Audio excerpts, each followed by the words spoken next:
Shalom, peuple de Dieu. Écoutez très bien. Après avoir reconnu que Dieu est avec une personne, tout ce que vous pouvez faire, c'est de l'encourager. Après avoir reconnu que Dieu est avec une personne, tout ce que vous pouvez faire sur lui, c'est de l'encourager. Tout ce que vous pouvez faire pour lui, c'est de l'encourager, c'est de le soutenir. En dehors de ça, vous ne pouvez pas empêcher une personne en qui Dieu habite. Vous ne pouvez pas arrêter une personne en qui Dieu habite. Vous ne pouvez pas l'empêcher d'avancer.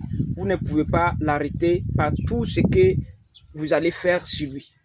Si Dieu est avec une personne, son objectif, à chaque fois, c'est d'aller de l'avant. Alors, une personne en qui Dieu habite n'a pas de temps pour écouter. Il n'écoute pas tout le monde. En fait, il a le temps chaque fois pour écouter Dieu. Il n'a pas assez de temps pour les hommes que Dieu. Il a le temps avec Dieu que le temps avec des hommes. Alors, si Dieu est avec une personne, quoi que vous fassiez contre lui, il réussit toujours. Quoi que vous fassiez contre lui, que ce soit les blasphèmes, les critiques, les calomnies, les mensonges, vous allez beau faire, mais vous ne pourrez jamais empêcher une personne en qui Dieu habite d'avancer. Si Dieu est avec une personne, l'encouragement est mieux, les soutenir est mieux que de les combattre. Ne combattez pas et ne luttez pas contre une personne en qui Dieu habite. Alors, si vous regardez, Joseph, Dieu était avec Joseph. Quand Dieu a commencé à élever Joseph, il a commencé par des rêves, par des songes. Quand Joseph a raconté ses songes à sa famille, à son père et à ses frères, les membres de sa famille se sont levés contre Joseph. Quand ils ont entendu les songes, quand Joseph leur a dit les songes, les membres de la famille de Joseph se sont levés contre Joseph. Ils ont beau faire, ils ont voulu tuer même Joseph, mais c'était les stratégies, c'était le canal par lequel Dieu voulait passer pour élever Joseph. Ils ont beau faire, ils ont voulu tuer Joseph. Dieu a épargné Joseph de la mort. Ils ont vendu Joseph en Égypte. Arrivé en Égypte, la femme du roi Potiphar a essayé d'arrêter Joseph par l'accusation, mais c'était les plans de l'ennemi et c'était aussi la volonté de Dieu parce que Dieu voulait aussi passer par là pour élever Joseph. Malgré les combats contre Joseph, Joseph est entré dans sa destinée, il est devenu roi. Gloire à Jésus-Christ. Alors, David également, Dieu est avec David. Si vous regardez l'histoire entre David et Saül, Saül a voulu aussi tuer David, mais Saül craignait. La Bible dit que Saül craignait David parce que David alla dans les combats. Quand David partait à la guerre, il réussissait dans tous les combats. Dans les guerres que David partait, il remportait toujours la victoire. Parce que quoi? Pas parce qu'il est trop fort, pas parce qu'il maîtrise les combats, mais Dieu était avec David. La Bible dit que Saül craignait David parce que Dieu était avec lui. David même jouait à la harpe et il chassait les esprits mauvais qui étaient en Saül. David, il était avec Dieu.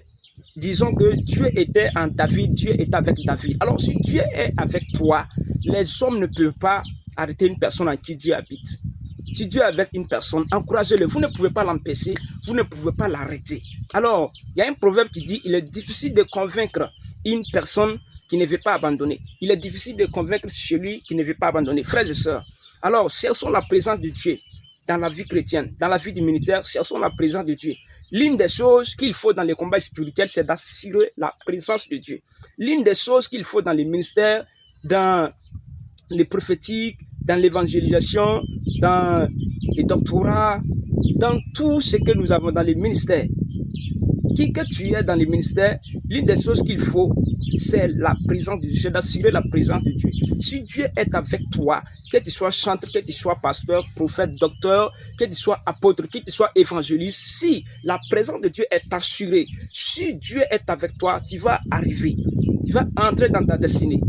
Ton étoile va briller lorsque la présence de Dieu est vraiment l'assurer. Alors, vous ne pouvez pas arrêter, vous ne pouvez pas empêcher un pasteur qui a Dieu en lui d'avancer. Vous ne pouvez pas empêcher un prophète qui a Dieu en lui. Vous ne pouvez pas empêcher un docteur qui a Dieu en lui. Vous ne pouvez pas empêcher un évangéliste qui a Dieu en lui. Vous ne pouvez pas empêcher un apôtre qui a Dieu en lui d'avancer. Il va toujours réussir parce que Dieu est avec lui et il écoute Dieu plus que les hommes. Alors frères et sœurs, la présence de Dieu. Cherchons la présence de Dieu. Qui que tu es, cherche la présence de Dieu dans les combats spirituels, dans les mystères. La présence de Dieu est la clé de notre réussite. La présence de Dieu est la clé de notre victoire dans les combats, dans les ministères. Si la présence de Dieu est assurée, nous allons réussir dans les combats spirituels, dans les ministères dans lesquels Dieu nous a appelés, nous allons réussir. Frères et sœurs, cherchons la présence de Dieu. Alors, que je cherche la présence de Dieu, cherche également la présence de Dieu. La présence de Dieu.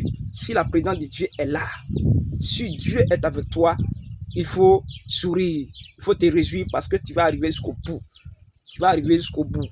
Tu vas marcher dans la volonté de Dieu. Tu marcheras dans la volonté de Dieu. Tu seras aussi conduit par le Saint-Esprit et tu obéiras à la parole de Dieu. Tu fonctionneras selon les instructions du Saint-Esprit. Frères et sœurs, demeurez bénis. Que la grâce de l'Éternel soit avec vous. Au nom de Jésus-Christ. Shalom, évangéliste, prophète, Christ Israël, depuis Côte d'Ivoire. Demeurez bénis.